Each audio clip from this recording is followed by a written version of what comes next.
قال المصنف رحمه الله تعالى ونفعنا به وبعلومه في الدارين آمين يا رب العالمين. قال رب اشرح لي صدري ويسر لي أمري واحلل عقدة من لساني يفقهوا قولي. قال لا علم لنا إلا ما علمتنا إنك أنت العليم الحكيم وتب علينا إنك أنت التواب الرحيم. وقال رسول الله صلى الله عليه وسلم ألا أنبئكم بالفقيه كل الفقيه؟ قالوا بلى. قال من لم يقنط الناس من رحمة الله ولم يؤمنهم من مكر الله ولم يؤيسهم من روح الله ولم يدع القرآن رغبة عنه إلى ما سواه. وقال رسول الله صلى الله عليه wasallam, dan bersabda siapa Rasulullah sallallahu alaihi wasallam, ala unabbiukum, tidakkah aku ceritakan kepada kalian bil faqih, tentang orang yang faqih, kullal faqih, yang sesungguhnya, bil faqih, tentang orang yang faqih, kullal faqih, yang sempurnanya faqih. Jadi yang disebut dengan orang faqih yang sesungguhnya, yang disebut dengan ulama yang sesungguhnya itu, qalu bala, berkata para sahabat, bala ya Rasulullah. Qala, kemudian Rasulullah bersabda, man lam yuqannitin nasa, yaitu orang lam yuqannitin nasa, yang tidak memutus asakan terhadap manusia, min rahmatillahi, dari rahmat Allah, walam yu'amminhum min makrillah, dan tidak pula menjadikan orang-orang merasa aman min makrillahi, dari murkanya Allah subhanahu wa ta'ala, walam yu'ayyishum min rauhillah, dan tidak menjadikan orang-orang berputus asa dari kasih sayang Allah, walam yada'il qur'ana, dan tidak meninggalkan Al-Quran, rughbatan, karena tidak senang, anhu, dari Al-Quran, ila ma siwahu, terhadap ma perkara siwahu, selain Al-Quran. Jadi kata Rasulullah, mau tak kalian ini aku ceritakan tentang seorang al-faqih yang sempurna itu, seorang ulama yang sempurna itu seperti apa, kata Rasulullah. Terus dijawab oleh para sahabat, ya Rasul. Jadi kata Rasulullah, yang disebut ulama yang sempurna itu adalah yang pertama, man lam yuqannitin nasa min rahmatillah. Jadi ulama yang menjadikan umatnya itu menjadi tidak putus asa dari rahmat Allah. Ini ada umatnya curhat, Allah Ustaz, Allah Kiai, kenapa hidupku seperti ini, susah benar, ini curhat ya. Tenang, kamu tidak boleh seperti itu. Percaya, Allah itu dekat dengan kita. Allah itu tidak akan membiarkan umatnya diberi motivasi terus agar umatnya itu menjadi semangat. Seperti itu seorang kiai. Gimana Kiai, saya ini banyak dosa Kiai, sudah berdosa saya ini disebutkan. Kamu ini dasar ahli neraka kau nih. Tidak boleh, tidak boleh seperti itu seorang ustaz, seorang Kiai tidak boleh seperti itu. Jangan jadikan orang kemudian menjadi putus asa karena ucapannya, karena ucapan kita. Motivasi, beri semangat. Menurut Rasulullah seperti itu. Tetapi ya meskipun begitu, kita juga seorang ulama yang sesungguhnya itu tidak boleh juga dia melepas begitu saja kepada umatnya. Maksudnya apa? Walam yu'amminhum min makrillah, menjadikan umatnya tidak merasa aman dari murka Allah. Artinya umatnya ini dikasih rem. Oh Pak Kiai, oh Pak Ustaz, gimana saya ini ada dosa besar, dosa zina Ustaz. Ya hati-hati kamu, kok bisa kamu sampai melakukan dosa besar seperti itu? Itu murka Allah kalau macam itu. Coba cepat kamu istighfar, takut kau kepada Allah. Apa kau tak takut kesiksaan Allah? Nah, itu maksudnya. Kalau orang yang memutus asa itu kita kasih semangat, tapi kalau orang yang ngasih dosa itu juga kita kasih seperti itu. Jangan kemudian, oh Pak Kiai, saya ini sudah melakukan dosa sebagai udah berzina. Yang penting kau minta ampun, lakukan aja Pak. Nah, bukan seperti itu. Ada saatnya kita ngasih motivasi kepada orang, ada saatnya juga kita memberikan orang itu peringatan agar dia hati-hati. Jangan sampai kalau sudah melakukan perbuatan dosa, jangan sampai dia mengulangi dosanya. Kalau sudah tidak melakukan, jangan sampai dia melakukan kembali terhadap dosa-dosanya itu. Seperti itu, dikasih motivasi, dikasih kadang lepas, terus rem.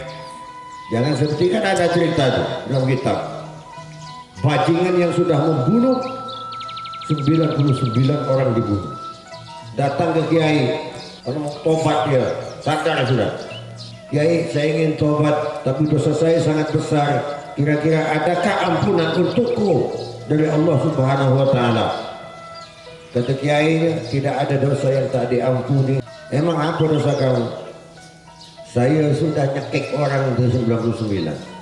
99 dibunuh orang. Terkejut kiai itu. Tidak ada ampunan bagimu kalau sampai seperti itu. Man qatala nafsan bahkan nama qatala nas jami'a. Kalau orang itu membunuh satu orang saja, dosa itu seumpama dia membunuh semua manusia. Kamu masuk neraka. Kata bajingan tadi itu, ya kalau itu tanggung Pak Kiai, cukupkan 100 sekali. Nah kiai pun dibunuhnya, mati juga kiai. 100. Dan pun kata dia, tak diampuni Allah lagi. Bagus, tambah genapkan. Jadi dibunuh gak kiai. Akhirnya berjalan dia dengan tidak menentu. Ketemulah dia dengan seorang ulama lagi, bertanya seperti apa pertama yang dia bertanya kepada ulama yang dibunuh oleh dia tadi. Apa kata ulama yang kedua itu?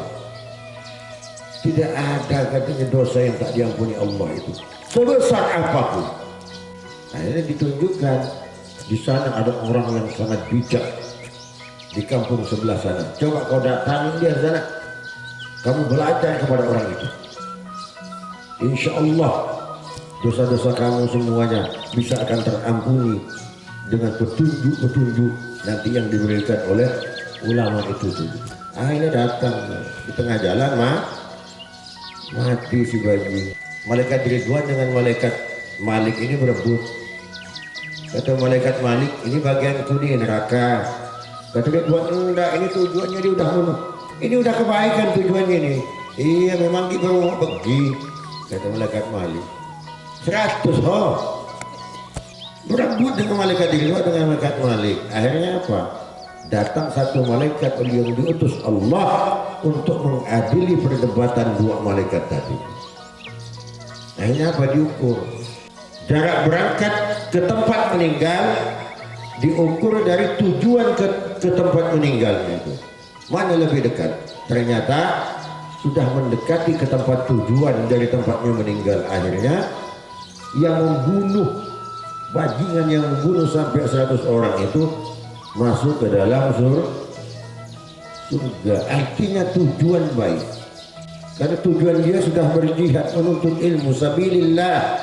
Jadi ibnu sabil, orang menuntut ilmu dia musabil. Man kharaja li talabil ilmi wa huwa fi sabilillahi hatta yarji. Barang siapa yang keluar melangkah dari rumahnya di talabil ilmi untuk menuntut ilmu, maka dia berada di jalan Allah sampai dia kembali lagi ke rumahnya. Jadi kalau mati menuntut ilmu itu mati syahid. Jadi tidak menjadikan umatnya itu berputus asa dari rahmat, dari kasih sayang Allah. Wa man lam yada'il Qur'ana raghbatan, dan tidak meninggalkan Al-Qur'an karena benci atau tidak senang anhu terhadap Al-Qur'an, atau karena lebih senang ila ma siwahu terhadap sesuatu yang lain. bukan seorang faqih, bukan seorang ulama. Kata Rasulullah, kalau orang itu lebih cinta kepada yang lain daripada Al-Quran, lebih cinta baca Quran daripada Quran, lebih cinta HP daripada Quran, lebih cinta dia terhadap yang lain daripada Al-Quran, bukan faqih. Kenapa? Karena Al-Quran harus nomor satu. Artinya seorang ulama, seorang al-faqih, dia itu harus ahli Al-Quran. Seorang santri harus ahli Al-Quran, harus banyak ngaji. Itu kata Rasulullah SAW, yaitu yang disebut ulama atau al-faqih yang sebenarnya. Terus walamma rawa Anas bin Malik radhiyallahu anhu qaulahu sallallahu alaihi wasallam, dan tatkala meriwayatkan siapa Anas bin Malik radhiyallahu anhu qaulahu sallallahu alaihi wasallam, terhadap sabda Rasulullah sallallahu alaihi wasallam, li an aq'uda ma'a qaumin yadhkuruna Allah ta'ala min ghadwatin ila tulu'i syamsi ahabbu ilayya min an a'taqa arba'a riqabin. Jadi Anas bin Malik radhiyallahu an meriwayatkan terhadap sabda Rasulullah sallallahu alaihi wasallam, li an aq'uda, aku lebih senang duduk-duduk, ma'a qaumin, bersama kaum, yadhkuruna Allah, yang berzikir kepada Allah Subhanahu wa taala, min ghadwatin, dari pagi-pagi yang sangat gelap, ila tulu'is syamsi, sampai terbitnya matahari. Ahabbu ilayya, itu sangat lebih aku senangi, min an a'taqa arba'a riqabin, ketimbang membebaskan 4 budak. Jadi kata Rasulullah, aku lebih senang terhadap umatku, terhadap kaumku, dia yang suka dia berzikir kepada Allah, mengingat kekuasaan Allah, ada di majelis-majelis, mulai dari masih subuh gelap sampai terbitnya matahari, itu lebih aku senangi, kata Rasulullah, daripada umatku yang membebaskan budak, 4 budak. Tahu budak? Budak itu manusia di zaman Rasulullah itu. Budak ini sama hukumnya seperti hak milik. Seperti hak milik. Kalau satu budak itu harganya bisa sampai 9 uqyah emas. Kalau dinominalkan hari ini uang itu sekitar 180 juta sampai 225 juta satu budak. Jadi kita ngaji berzikir di jalan Allah seperti ini nih, dari subuh gelap sampai terbit matahari, itu pahalanya lebih disenangi oleh Rasulullah ketimbang membebaskan 4 budak. Kali kan mengkali 200 juta satu budak, 4 budak 800 juta. Jadi kita ngaji dari gelap sampai terbit matahari, itu pahalanya melebihi kita bersedekah lebih 800, sekitar 800 juta. Pernah sampai ada sedekah 500 juta. Jadi pahala orang yang berzikir, mengingat-ingat terhadap nikmat, terhadap karunia Allah, dari gelap sampai terbit matahari, paling ini sekitar sejam lah, karena sampai terbitnya matahari itu tidak lama. Wala, kemudian berkata siapa? Anas bin Malik, faltafata ila Yazid ar-Riqasi, kemudian menoleh siapa Anas bin Malik ila Yazid ar-Riqasi wa Ziyad an-Numairi, dan kepada Ziyad an-Numairi, wa qala, dan berkata, lam takun majalisud dzikri misla majalisikum hadihi, bukankah majelis-majelis zikir yang dimaksud itu adalah seumpama majelis-majelis kalian ini, kata Anas, yakussu ahadukum wa yaktubu ala ashabihi, yakussu, yang bercerita, ahadukum, salah satu di antara kalian, wa yaktubu, dan berkhutbah, berceramah, ala ashabihi, terhadap sahabat-sahabatnya, terhadap jemaahnya, terhadap umatnya. Wa natafaqahu fiddin, dan natafaqqah itu mengajak, mendalami di dalam agama.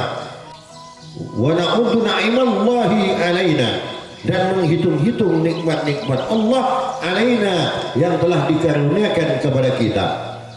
Jadi kata Anas bin Malik setelah mendengar hadis Rasulullah tadi, setelah mengatakan tentang hadis Rasulullah tadi, kemudian berkata kepada siapa? Kepada Yazid Ar-Riqasi dan kepada Ziyad An-Numairi, bukankah majelis yang dimaksud dalam sabda Rasulullah ini masjid kalian ini termasuk? Kenapa? Karena di sini di kalian ada zikirnya, di sini di kalian ada pengajiannya, menghitung-hitung nikmat Allah. Ini kayak ini nih, kata Anas bin Malik.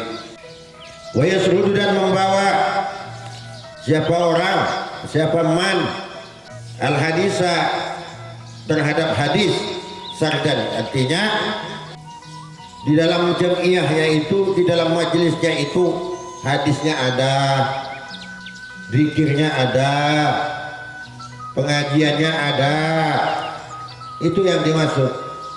Fasummiya tadabburul Qur'ani wa adan ni'ami, fasummiya tadabburul Qur'ani wa adan ni'ami tafaqquhan, maka kemudian dinamakan tadabburul Qur'an dengan memahami tentang Al-Qur'an, wa adan ni'ami tafaqquhan, dan menghitung-hitung terhadap nikmat Allah Subhanahu wa taala. Tafaqquhan, itulah yang disebut dengan tafaqquh. Jadi yang disebut orang al-faqih, ahli fikih, itu adalah orang yang selalu mensyukur nikmat Allah, orang yang takut melakukan dosa kepada Allah, khauf kepada Allah, takut dia, selalu khawatir terhadap sisa Allah. Bukan fikih yang membahas tentang seperti yang jelaskan subuh sebelumnya, bahas tentang salam, tentang apa, tentang, bukan itu fikih. Itu yang disebut fikih itu adalah jalan menuju akhirat, thariqul akhirah. Itulah fikih yang sebenarnya. Ada pergeseran dari zaman sahabat tabi'in tabi'in dengan ulama hari ini, ulama akhir zaman, ulama setelah tabi'in ini. Ada pergeseran, kemudian ada perubahan-perubahan. Fikih itu ya tohara, fikih itu ya tentang hukum-hukum itu. Padahal yang sebenarnya fikih itu adalah jalan untuk mendekatkan diri kepada Allah Subhanahu wa taala, yaitu jalan thariq, jalan akhirat atau thariqul akhirah. Wa qala sallallahu alaihi wasallam, la yabqahu al-'abdu kullal faqih, la yabqahu al-'abdu kullal fiqh, hatta yamkutan nasa fi dhatillah, wa hatta yara lil Qur'ani wujuhan katsiratan.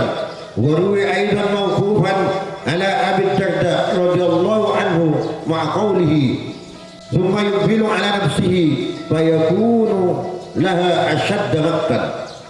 Wa qala sallallahu alaihi wasallam, dan bersabda Rasulullah sallallahu alaihi wasallam, la yafqahul 'abdu, tidak dianggap faqih siapa seorang hamba, kullal fikhi, dengan sebenar-benarnya al-faqih, hatta sehingga yang kutan nasi itu menjadikan tidak senang an-nasa terhadap manusia, tidak dillah, di dalam orang-orang yang tidak senang terhadap orang yang mempelajari kesucian Allah Subhanahu wa taala. Hatta yara lil Qur'ani wujuhan katsiratan, dan hingga dia melihat terhadap Al-Qur'an wujuhan katsiratan, itu dengan sisi-sisi yang banyak. Artinya tidak dianggap al-faqih, tidak dianggap ulama yang sejati apabila seseorang itu tidak senang terhadap orang yang ahli belajar tentang kesucian Allah. Justru sebaliknya, dia itu benci kepada orang-orang seperti itu. Kan banyak meskipun ulama, ustadz, orang yang ngerti agama sekalipun, karena dasarnya dia itu misalnya, biar ulama dia kan punya penyakit sama. Penyakit hati itu sama. Kalau kiai, setannya sekelas kiai. Kalau rakyat, setannya juga sekelas rakyat. Jadi Allah itu adil. Jadi kalau rakyat biasa, setannya diambilkan sekelas kiai, itu litwen orang kapiruan. Artinya apa? Banyak orang-orang yang mengerti tentang agama ini, ketika dia ada si A, ini ada majelis zikirnya misalnya, membuat kelompok yang membuat kemudian menjadikan umat takut kepada Allah, jadi orang-orang yang baik ahli ibadah.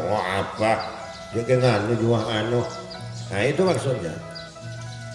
Itu berarti orang itu tidak senang ketika orang itu mempunyai jalan mendekatkan diri kepada Allah. Terus dia melihat Al-Quran itu dengan wujuhan katsiratan. Artinya Quran balik kanan, balik kiri, tepat. Dicari dalil yang bagaimana dalil itu bisa meringankan, bagaimana dalil itu bisa cocok dan sesuai dengan apa yang dia inginkan. Bukan dia ikut Al-Quran, tetapi Al-Quran diupayakan. Dicarikan jalan bagaimana Al-Quran itu, ayat-ayatnya di dalam itu diputar-putar sehingga dia bisa menjadi jalan dalil pembenaran untuk perbuatannya. Bukan kalau macam itu gedenya, bukan kiai. Kalau itu kan dibalik-balik, dikatakan yang hak. Kalau putih katakan putih, kalau biru katakan biru, kalau hitam katakan hitam. Tak boleh dibolak-balik. Pun boleh dibolak-balik itu bahkan harus mun sampean akuring telur balik. Mun Quran tak boleh. Warwi adzan mauqufan ala Abi Darda radhiyallahu anhu maqalihi summa yuqbilu ala nafsihi fayakuna laha ashadda maqtan. Dan diriwayatkan juga mauqufan, akan tetapi ini adalah hadis mauquf. Apa yang disebut hadis mauquf? Hadis mauquf itu adalah hadis yang tidak, penyandaran hadisnya itu tidak sampai kepada Rasulullah sallallahu alaihi wasallam, itu disebut dengan hadis mauquf. Untuk lebih jelasnya silakan ngaji kitabnya. Hanya kitabnya mustalah hadis, kitabnya. Yang disebut kitab mauquf apa? Yang disebut dengan hadis mauquf itu adalah waqafa itu. Mauquf itu dari lafaz waqafa, berhenti artinya. Artinya terhenti penyandaran hadis itu hanya sampai pada sahabat, tidak sampai kepada Rasulullah. Itulah yang disebut hadis mauquf. Untuk jelasnya di dalam kitab mustalah hadis. Seorang santri itu harus belajar kitab mustalah hadis, itu harus belajar agar kalian ketika baca kitab ada hadis yang tahu, oh ini hadis mauquf, oh ini hadis sahih. Apakah hadis sahih itu? Sebut hadis mauquf itu apa? Yang disebut kitab yang maudhu itu apa? Yang disebut dhaif itu apa? Jadi paham. Yang tak ngaji mau tahu dari mana? Tak yang di ilmu laduni. Summa yuqbilu ala nafsi, kemudian menghadapkan siapa Abi Darda, ala nafsihi, terhadap dirinya Abi Darda, fayakuna maka ada laha, terhadap wujuhan katsira asyadda maqtan, itu sangat benci, sangat benci Abu Darda ini. Abu Darda ini kemudian berjanji untuk diri sendiri tidak akan melakukan itu, benci terhadap dirinya apabila sampai melakukan terhadap apa yang dilakukan oleh ulama yang diceritakan di atasnya. Jadi seseorang hamba itu tidak dianggap seorang al-faqih, tidak dianggap seorang ulama yang sesungguhnya, tidak dianggap al-faqih yang sesungguhnya apabila dia itu masih ada kebencian-kebencian terhadap sesuatu kebaikan jalan menuju Allah. Tidak dianggap seorang hamba itu menjadi orang yang al-faqih apabila dia masih berusaha mencari dalil-dalil pembenaran yang ada di dalam Al-Quran. Akhirnya dipelintir Al-Quran, artinya dipelintir, maksudnya dipelintir, yang penting cocok dengan kemauan dia. Banyak sekarang, ya aku kan ini mau duduk PC misalnya, kok tidak mau duduk, kok mau utang emas, dipelintir, minjamkan uang agar tidak riba kata dirinya, dijadikanlah emas.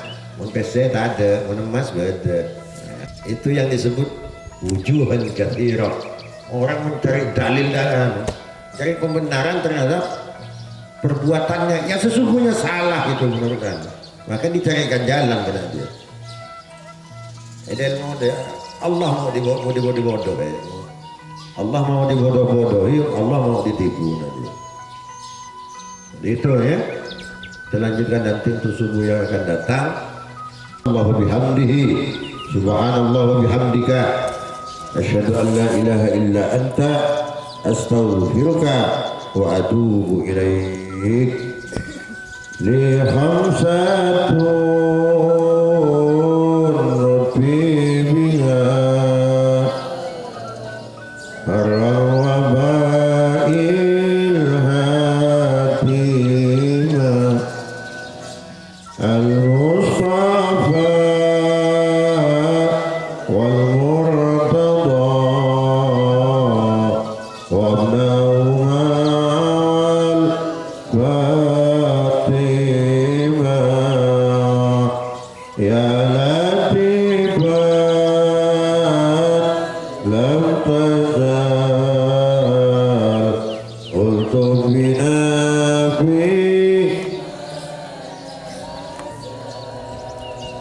innaka latifun lam tazal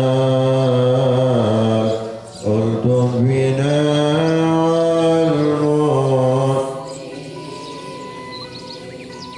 bil mustafa wal mursalin wal anbiya'i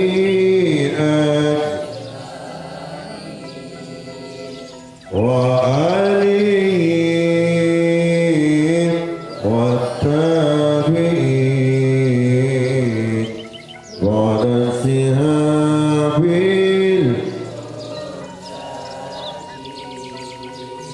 li hamsatun fi biha ar-rabail al-mustafa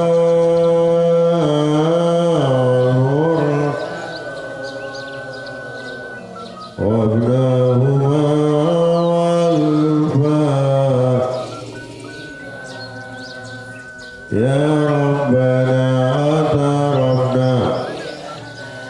akatarabna wa ananna sarabna ala lada wa tub alaina taubatan wastur lana al-awrati wa fir li walidina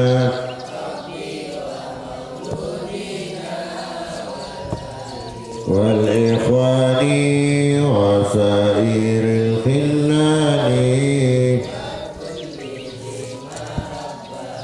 aw jiratin aw suba wal muslimina ajma amin rabbi asma fadlan wajudan anna lakbi tisabim minna Rasuli